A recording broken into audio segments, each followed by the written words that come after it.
কয়টি দামি কথা শুনে রাখুন। বাটপারের জনপ্রিয়তা বেশি, সস্তা জিনিসের খরিদ্দার বেশি, ব্যক্তিত্বহীন মানুষের বন্ধু বেশি, প্রতিবাদী মানুষের শত্রু বেশি, মিথ্যাবাদী মানুষের মুখে মধু বেশি এবং সৎ মানুষের অভাব বেশি। ভিডিওটা ভালো লাগলে শেয়ার করে ছড়িয়ে দিন।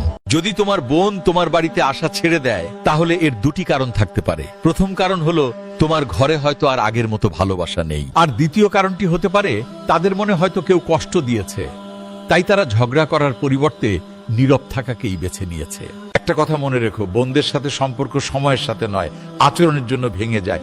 যদি তুমি চাও তার আবার ফিরে আসুক, তাহলে ভালোবাসার হাত বাড়িয়ে দাও। যে রব গাছের ডালের ঘুমন্ত পাখিটাকেও পড়তে দেয় না, আপনি কি করে ভাবলেন সে রব আপনাকে একা ছেড়ে দেবেন? একটা কথা মনে রাখবেন, সবাই যদি আপনাকে ছেড়েও চলে যায়, তারপরও একজন আপনার পাশে থাকবেন, আর তিনি হলেন পরম দয়ালুময় আল্লাহ তাআলা। তোমার বাবার চোখ বন্ধ হয়ে গেলে বুঝবা দুনিয়া কাকে বলে।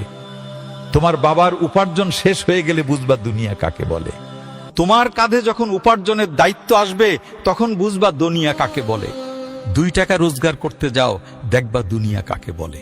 যখন তুমি ইনকাম করতে শিখবা, তখনই বুঝতে পারবা তোমার বাবা তোমার জন্য কত কষ্ট করে রোজগার করত, আর তুমি তা নষ্ট করতে।